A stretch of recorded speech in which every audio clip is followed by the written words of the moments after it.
नमस्कार बंधुगण सुप्रभात। आज 19 ফেব্রুয়ারি 2024 সোমবার। এই সপ্তাহের প্রথম trading day.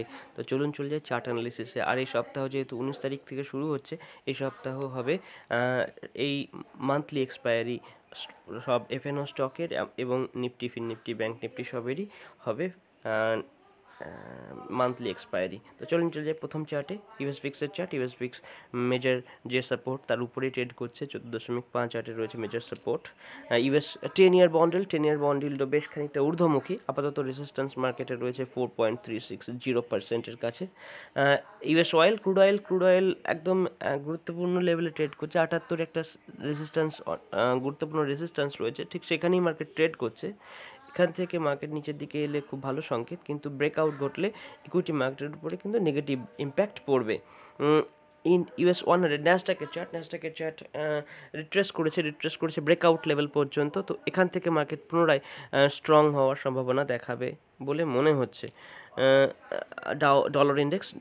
Dow Jones ইন্ডাস্ট্রিয়ালে market বেশ স্ট্রং, একটুখানি ডিপ এলে 38,131 কাছাকাছি মার্কেট লং অপরচুনিটি দেবে।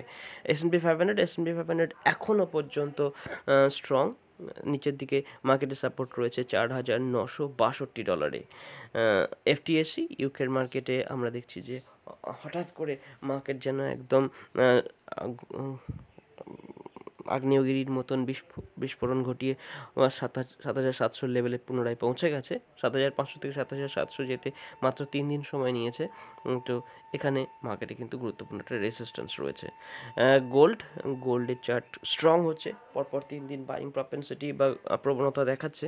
তো 2007 গুরুত্বপূর্ণ লেভেল ছিল যেখান থেকে মার্কেট লং ক্যান্ডিডেট, তো সেখান থেকে মার্কেট প্রায় 1.5% আপ, 1% নয় 0.5% আপ মুভ দেখিয়ে দিয়েছে।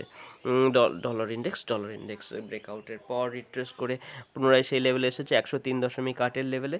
এখান থেকে মার্কেট পুনরায় লং হওয়ার চেষ্টা করবে। সুতরাং ডলার ইন্ডেক্সে যদি আপ মুভ দেখা যায়, সেক্ষেত্রে ডলারের কম্পোনেন্টগুলো বৃদ্ধি পাবে, যেমন ইউএসডি আইএনআরে সামান্য আপ মুভ দেখা যাচ্ছে। ডলার ইন্ডেক্সের পতনের জন্য একটুখানি নিচে এসেছে। মার্কেট আপাতত সাপোর্ট রয়েছে 82.81 কাছাকাছি। ইউরো ইউএসডি সংগত কারণে স্ট্রং। ডলার ইন্ডেক্সে পতনের সুযোগ নিয়ে ইউরো ইউএসডি সামান্য উপরের দিকে চলে এসেছে। ইথেরিয়ামের চার্ট অত্যন্ত স্ট্রং, মার্কেট রিট্রেস করা খুব গুরুত্বপূর্ণ লং এন্ট্রির জন্যে, আর না হলে রিস্ক টু রিওয়ার্ড রেশিও বিঘ্নিত হবে। তাই লং এন্ট্রির জন্য একটু অপেক্ষা করা উচিত হবে।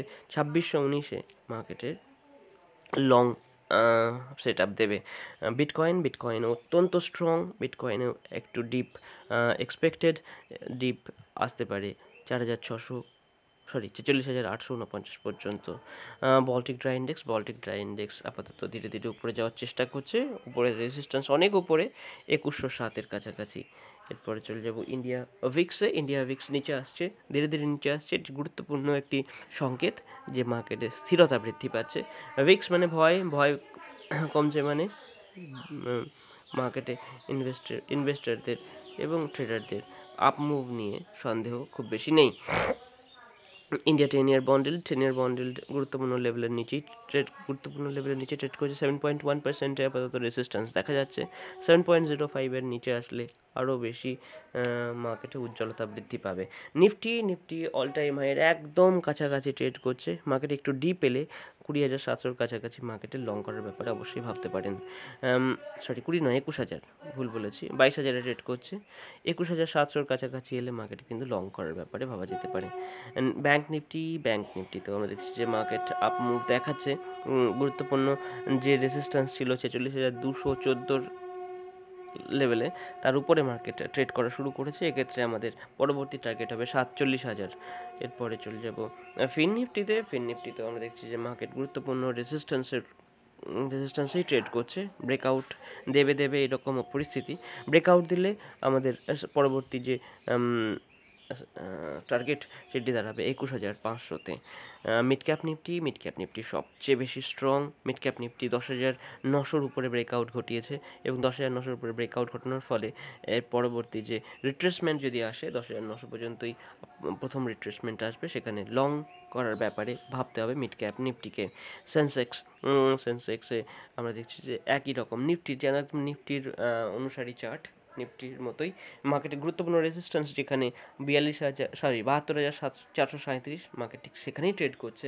ব্রেকআউট ঘটলে মার্কেট কিন্তু একটা অসাধারণ র্যালিও দেখাতে পারে। সুতরাং খুব সাবধানে ট্রেড করবেন। মার্কেট একদম মেক অর ব্রেক লেভেলে আছে, যেদিকে যাবে সেদিকে যেতেই থাকবে, পাগলা ঘোড়ার মতন সাবধানে ট্রেড করবেন। উল্টো দিকে ট্রেড নিয়ে আনহেজড থাকবেন না।